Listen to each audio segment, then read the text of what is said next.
Hello friends, ठोस अवस्था नाम के चैप्टर की लेक्चर सीरीज में आज का जो हमारा टॉपिक है वो रहेगा ठोसों में निबिड़ संकुलन।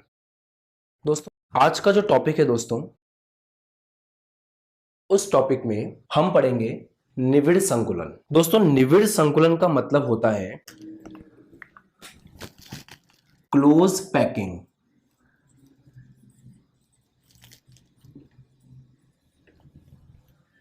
दोस्तों, जब हम पदार्थ की अवस्थाओं में अंतर पढ़ते हैं तो अंतर में जब हम ठोस अवस्था की बात करते हैं तो ठोस अवस्था में जो कण होते हैं उनके मध्य रिक्त स्थान कम से कम होता है, क्योंकि उनके मध्य अंतरा आणविक बल अधिकतम होता है। यह हमें क्लास 9 से पढ़ाया जाता है। तो उसी बात को ध्यान में रखते हुए हम ये बात बोल सकते हैं कि ठोसों में अवयवी कण इस प्रकार व्यवस्थित होते हैं कि उनके मध्य रिक्त स्थान न्यूनतम हो, और उसे दोस्तों हम कहते हैं निबिड़ संकुलित संरचना। इसकी इंग्लिश है क्लोज्ड पैक्ड स्ट्रक्चर। मतलब कण आपस में एक दूसरे के पास इस तरह से रहेंगे कि उनके मध्य रिक्त स्थान कम से कम हो। ठीक बात है। आगे बात लिखी है, यदि अवयवी कणों को समरूप कठोर ठोस गोला मान लिया जाए, मतलब हम हमारे इस टॉपिक में ठोस को एक ठोस का जो कण है उसको एक समरूप गोले के रूप में मान के चलेंगे जिसकी त्रिज्या होगी r, और इस गोले को हम मानेंगे कि अपने आप में एक ठोस गोला है। ओके, तो हम निम्नलिखित 3 पदों में त्रिविमीय निबिड़ संकुलन संरचनाएं बना सकते हैं। त्रिविमीय मतलब होता है 3 डायमेंशनल, निबिड़ संकुलित क्लोज्ड पैक्ड। तो हम बनाने वाले हैं 3 डायमेंशनल क्लोज्ड पैक्ड स्ट्रक्चर, अर्थात 3D के अंदर ठोस का निबिड़ संकुलित संरचना। दोस्तों, 3 डायमेंशन पे हम डायरेक्ट नहीं आ सकते। 3 डायमेंशन पे जाने से पहले हमें 1 डायमेंशन में पढ़ना पड़ेगा, फिर उससे हम 2 डायमेंशन बनाएंगे और उससे फिर हम 3 डायमेंशन बनाएंगे। तो सबसे पहला टॉपिक है एकविमीय निबिड़ संकुलन, अर्थात 1 डायमेंशनल क्लोज्ड पैक्ड स्ट्रक्चर या फिर 1 डायमेंशनल क्लोज पैकिंग। दोस्तों, 1 डायमेंशन का मतलब होता है कि आपके पास एक विमा है। अब या तो वो x हो सकता है, या फिर वो y हो सकता है, और या फिर वो z हो सकता है। दोस्तों, ये ठोस गोले हैं और आपको कहा जाए कि इन ठोस गोलों को एक विमा में आपको इस प्रकार से रखना है कि इनके बीच में रिक्त स्थान कम से कम हो। तो हम हमारे कॉमन सेंस से इन गोलों को इस तरह अरेंज करेंगे। ये पहला गोला, इसके जस्ट टच करता हुआ दूसरा गोला, उससे जस्ट टच करता हुआ तीसरा गोला, उससे जस्ट करता हुआ चौथा गोला, और इस तरह से। और इस संरचना में आप ये देख सकते हैं कि सभी गोलों के केंद्र एक ही लाइन में होंगे। अर्थात एकविमीय निबिड़ संकुलन में हम लोग गोलों को इस प्रकार व्यवस्थित करते हैं कि उन सभी के केंद्र एक ही रेखा में आते हैं। पहली बात तो ये। दूसरी बात, आप ये देख सकते हैं कि प्रत्येक गोले को, जैसे मान लीजिए ये गोला है, प्रत्येक गोले को एक गोला इधर और एक गोला इधर, तो प्रत्येक गोले को 2 गोले स्पर्श कर रहे हैं। दोस्तों, निबिड़ संकुलित संरचना में एक गोले को उसके निकटवर्ती जितने भी गोले आपस में टच करते हैं उसको हम कहते हैं उपसहसंयोजन संख्या। तो एकविमीय निबिड़ संकुलन में आपने देखा कि एक गोले को उसके निकटवर्ती 2 गोले टच कर रहे हैं, अर्थात उपसहसंयोजन संख्या यहां पर है 2। तो एकविमीय निबिड़ संकुलन में हम गोलों को इस प्रकार रखते हैं कि सभी गोले के केंद्र एक ही रेखा में आते हैं। पहली बात। दूसरी बात, इस संरचना में एक गोले को उसके निकटवर्ती 2 गोले स्पर्श करते हैं, अर्थात उपसहसंयोजन संख्या 2 होती है। तो ये था दोस्तों एकविमीय निबिड़ संकुलन। अब इसकी लैंग्वेज हम लिख लेते हैं। एक विमा में निबिड़ संकुलन में गोलों को एक पंक्ति में, ये दोस्तों एक पंक्ति है, एक पंक्ति में एक दूसरे को स्पर्श करते हुए रखा जाता है। तो ये एक पंक्ति में इस प्रकार रखे गए हैं कि एक दूसरे को क्या कर रहे हैं, स्पर्श कर रहे हैं। आगे, इस प्रकार की निबिड़ संकुलित संरचना में प्रत्येक गोला 2 निकटवर्ती गोलों को स्पर्श करता है। तो आप देख सकते हैं कि प्रत्येक गोला 2 निकटवर्ती गोलों को इस व्यवस्था में स्पर्श कर रहा है। आगे की बात, एक गोला जितने निकटवर्ती गोलों को स्पर्श करता है वह उसकी उप सहसंयोजन संख्या कहलाती है। तो क्योंकि यहां पर एक गोला दो गोलों को स्पर्श कर रहा है, अतः इस संरचना की उप सहसंयोजन संख्या 2 होगी। ठीक बात है। तो ये हमने देखा एकविमीय निविड़ संकुलन। अब हम पढ़ेंगे द्विविमीय निविड़ संकुलन, और इसी को एक्सपेंड करते हुए, इसी का विस्तार करते हुए हम बनाएंगे द्विविमीय निविड़ संकुलन। तो शुरू करते हैं द्विविमीय निविड़ संकुलन। देखिए दोस्तों, एकविमीय निविड़ संकुलन के अंदर पंक्तियों को ऐड करने पर, पंक्तियों को जोड़ने पर हम क्या बनाते हैं? द्विविमीय निविड़ संकुलन। यह दो प्रकार का होता है और दोनों प्रकार पहले हम समझते हैं, फिर हम देखेंगे कि उन दोनों प्रकारों का नाम कैसे लिखें। तो दोस्तों, एकविमीय निविड़ संकुलन में आप लोगों ने गोलों को इस प्रकार रखा था कि सारे गोले एक दूसरे को स्पर्श करें। तो एकविमीय निविड़ संकुलन हम कर चुके हैं। अब द्विविमीय निविड़ संकुलन करना है, मतलब एक एक्सिस आपने काम में ले लिए, अब आपको दूसरी एक्सिस काम में लेनी है। एक अक्ष आप काम में ले चुके हैं, अब आपको दूसरा अक्ष काम में लेना है। अर्थात अब हमें ये वाला अक्ष भी काम में लेना है। तो ये एक अक्ष था, एकविमीय निविड़ संकुलन में हमने इसको काम में ले लिया था। अब हमको लेना है दूसरा वाला अक्ष काम में।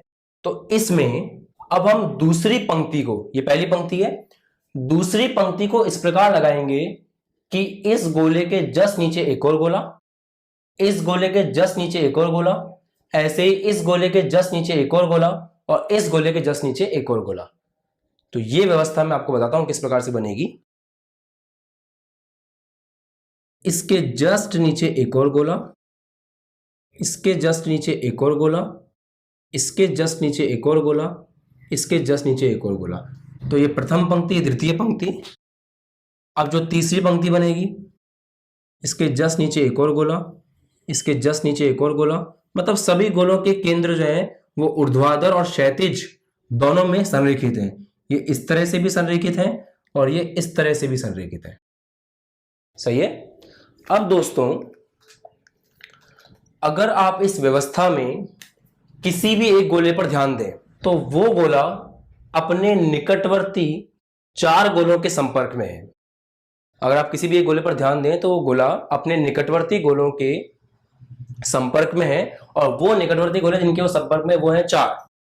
अब ये गोला जिन 4 गोलों के संपर्क में है, अगर मैं उनके केंद्र को मिलाऊं तो आप देखें, इसका केंद्र, इसका केंद्र, इसका केंद्र और इसका केंद्र, अगर मैं चारों के केंद्र को मिलाऊं तो चारों के केंद्र को मिलाने पर एक वर्ग का निर्माण हो रहा है। ये भुजा, ये भुजा, ये भुजा, ये भुजा बराबर है, इसका मतलब किसका निर्माण हो रहा है? वर्ग का। इसलिए दोस्तों, इस प्रकार के संकुलन को हम बोलते हैं वर्गीय निविड़ संकुलन। और इसमें उप सहसंयोजन संख्या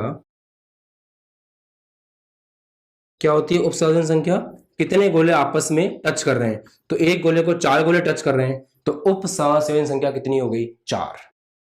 तो द्विविमीय निविड़ संकुलन का पहला प्रकार हमने पढ़ लिया, जिसका नाम है वर्गीय निविड़ संकुलन। अब दूसरा प्रकार देखते हैं दोस्तों। ये आपने पहली पंक्ति बनाई थी, और पहली पंक्ति एकविमीय निविड़ संकुलन में आपने इस प्रकार बनाई थी कि सारे गोले एक दूसरे को टच कर रहे थे।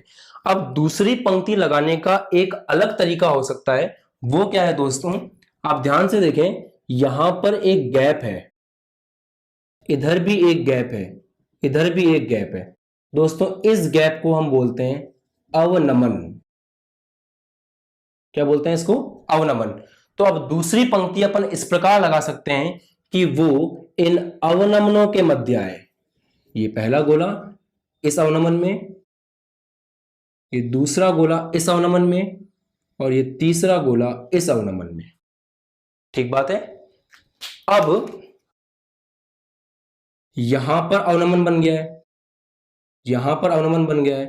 तो अब अगली पंक्ति इस प्रकार से कि ये इसके अवनमन में और ये इसके अवनमन में। फिर अवनमन कहां पर बना है? यहां पर। तो अगला गोला इसके अवनमन में। दोस्तों, इसके आगे भी गोले हैं, इधर भी गोले हैं, मैं सिर्फ जितना अवेलेबल है उतना बता रहा हूं। तो मॉरल ऑफ द स्टोरी ये है कि आपको पहली पंक्ति के जो भी अवनमन है, रिक्त स्थान है, वहां पर दूसरी पंक्ति को रखना है। तो इस प्रकार की संरचना में हम दूसरी पंक्ति को इस प्रकार व्यवस्थित करते हैं कि वो पहली पंक्ति के अवनमन में आ जाए। अब यहां पर इस गोले को जितने गोले स्पर्श कर रहे हैं, 1 2 3 4 5 6, अगर आप उन सभी के केंद्र को मिलाएं, जितने गोले स्पर्श कर रहे हैं अगर आप उन सभी के केंद्र को मिलाएं, तो आप देख सकते हैं कि एक षटकोण का निर्माण हो रहा है। और इसलिए दोस्तों इस निविड़ संकुलन को बोलते हैं षटकोणीय निविड़ संकुलन। और एक गोले को 6 गोले स्पर्श कर रहे हैं, इसलिए यहां पर उपसह संयोजन संख्या आपको देखने को मिलेगी 6। तो ये था दोस्तों षटकोणीय निविड़ संकुलन। एक और बात डिस्कस करते हैं। अगर इस पंक्ति की व्यवस्था को मैं ए का नाम दूं, मतलब ये जो पंक्ति की व्यवस्था है इसको अगर मैं ए का नाम दूं, तो इसके जस्ट नीचे ये वाला गोला है, इसके जस्ट नीचे ये वाला गोला है और इसी प्रकार से आगे है। इसका मतलब जो पंक्ति ए है बिल्कुल उसी तरह से नीचे वाली पंक्ति बनाई गई है। तो अगर ऊपर वाली पंक्ति ए है तो नीचे वाली पंक्ति को भी हम ए बोल सकते हैं और उसके नीचे वाली को भी हम ए बोल सकते हैं। तो दोस्तों यहां पर जो पैटर्न है वो पैटर्न है ए ए ए ए पैटर्न। सारी पंक्तियां एक जैसी हैं। इधर दोस्तों अगर इस पंक्ति को हम ए का नाम दें तो ये पंक्ति इससे अलग है, तो इसको हमको बी का नाम देना पड़ेगा। परंतु अगर आप तीसरी वाली पंक्ति के केंद्र को देखें तो वो पहले वाली पंक्ति के केंद्र के साथ संरेखित है। ये देखिए, अगर आप तीसरी वाली पंक्ति के केंद्र को देखें तो वो पहले वाली पंक्ति के केंद्र के साथ संरेखित है, अर्थात तीसरी पंक्ति फिर से ए है।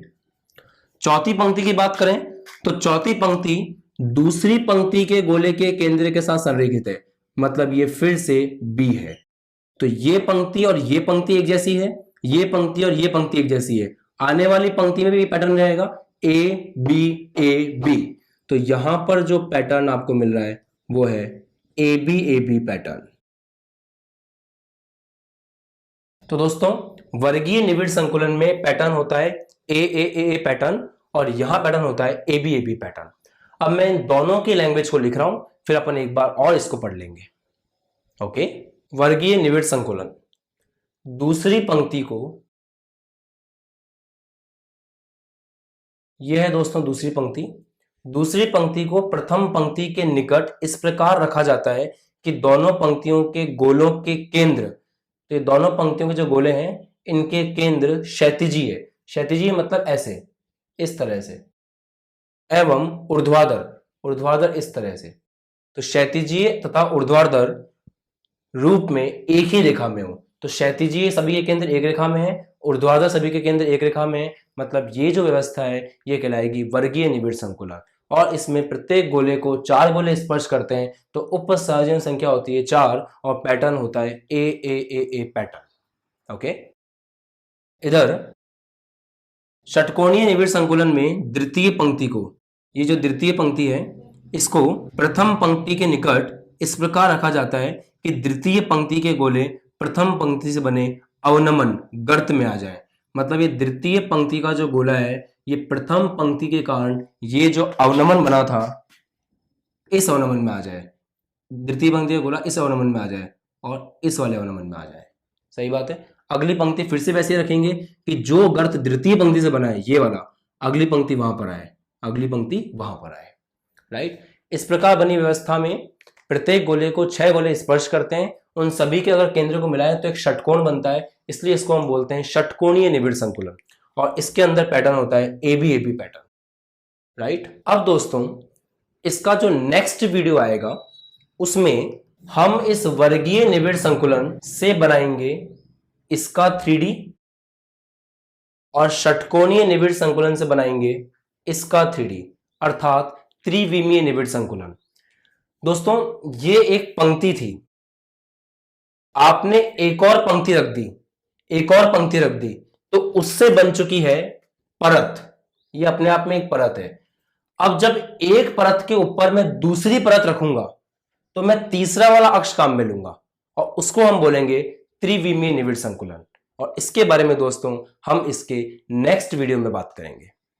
तो जब तक आप इसको अच्छे से रिवाइज कर लें, एक विमीय निविड़ संकुलन के नोट्स बना लें, ऐसे ही द्विविमीय में दोनों के नोट्स बना लें और यहां तक एक बार ठीक से रिवाइज करके रख लें ताकि इसके बाद वाला जो वीडियो है वो आपको अच्छे समझ में